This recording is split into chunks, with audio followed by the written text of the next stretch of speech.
Hello বন্ধুরা, আশা করি তোমরা সকলে ভালো আছো এবং খুব ভালোভাবে অঙ্ক করছো। তো চলো আজকে আমরা দশম শ্রেণী ক্লাস 10-এর একটি গুরুত্বপূর্ণ উপাদ্য আলোচনা করব। উপাদ্য নাম্বার হচ্ছে 33। তোমাদের বইতে এটি 33 নম্বর উপাদ্যতে রয়েছে। তো উপাদ্যর স্টেটমেন্ট কি দেওয়া আছে? বেশ নয় এরূপ কোনো যাকে যদি বৃত্তের কেন্দ্রগামী কোনো সরলরেখা সমদ্বিখণ্ডিত করে, তাহলে ওই সরলরেখা ওই জায়ের উপর লম্ব হবে। কি বললাম?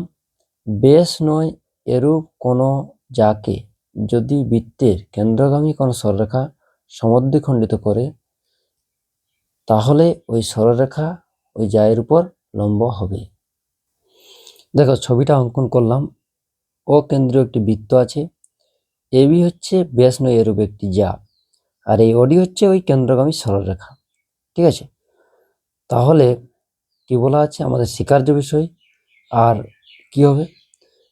স্বীকার্য বিষয় হবে ও কেন্দ্রীয় বৃত্তের এবি বেশ নয় এরূপ একটি যা, এবং ডি হচ্ছে এবি বেশে জায়ের মধ্যবিন্দু। কি বললাম?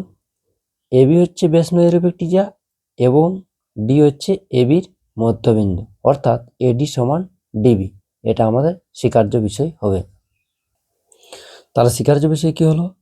অকেন্দ্রীয় বৃত্তের এবি ব্যাস নয় এরূপ একটি যা এবং ডি হচ্ছে এবির মধ্যবিন্দু, অর্থাৎ এডি সমান ডিবি।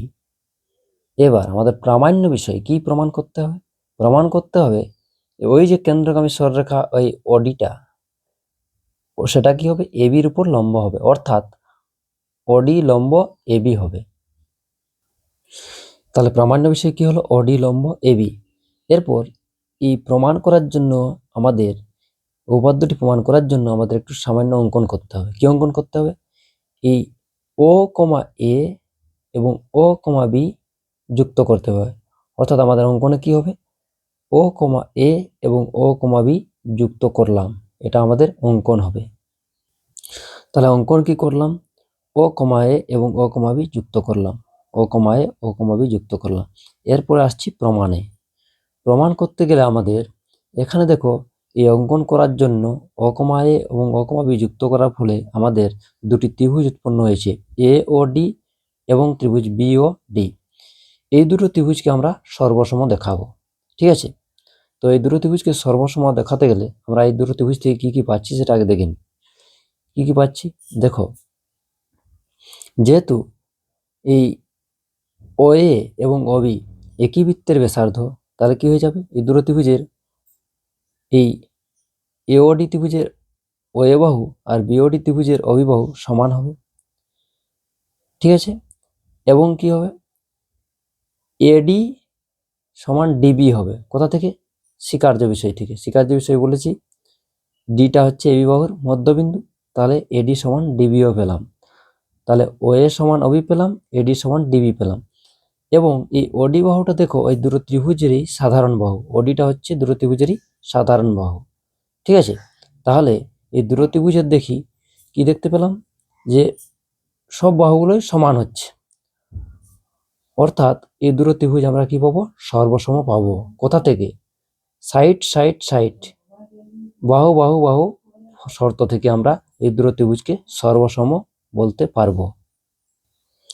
অতএব ত্রিভুজ এওডি ও ত্রিভুজ বিওডি থেকে পাই 1 নম্বর ওএ সমান অবি, ওএ সমান অবি একই বৃত্তের ব্যাসার্ধ, এডি সমান ডিবি, এডি সমান ডিবি স্বীকার্য বিষয় থেকে পাচ্ছি, যেহেতু ডি এবি বাহুর মধ্যবিন্দু আর ওডি সাধারণ বাহু। অতএব ত্রিভুজ এওডি সর্বসম ত্রিভুজ বিওডি। আর সর্বসম হলেই কি হবে? অনুরূপ কোণগুলি সমান হবে। অর্থাৎ আমরা এইখানে এই দুটো ত্রিভুজের এডিও, এওডি ত্রিভুজের এডিও সমান বিওডি ত্রিভুজের বিডিও, এই দুটি কোণ সমান পাবো। আবার যেহেতু এবি সরলরেখার উপর ওডি দণ্ডায়মান এবং কোণ এডিও সমান কোণ বিডিও, তাহলে কি হবে? তাহলে এই দুটি কোণই কি হবে? 90 ডিগ্রি করে হবে বা এক সমকোণ করে হবে। তাহলে কি পেলাম? আবার যেহেতু ওডি এবি জায়ের উপর দণ্ডায়মান হয়ে সমান কোণ উৎপন্ন করেছে, ঠিক আছে, সমান কোণ এডিও আর বিডিও দুটি কোণ সমান উৎপন্ন করেছে, তাহলে কি হবে? অতএব এডিও সমান বিডিও সমান 90 ডিগ্রি হবে। যেহেতু এডিও বিডিও 90 ডিগ্রি, অতএব কি হবে? ওডি লম্ব এবি হয়ে যাবে। যেহেতু কোণ এডিও আর কোণ বিডিও 90 ডিগ্রি, তাহলে কি হচ্ছে? ওডি লম্ব এবি। আমাদের তাহলে উপাত্তটি প্রমাণিত হলো। তাহলে আমরা ওডি লম্ব এবি প্রমাণ করতে চেয়েছিলাম, সেটা আমাদের প্রমাণিত হলো, অর্থাৎ আমরা উপাত্তটি প্রমাণিত করলাম। ঠিক আছে।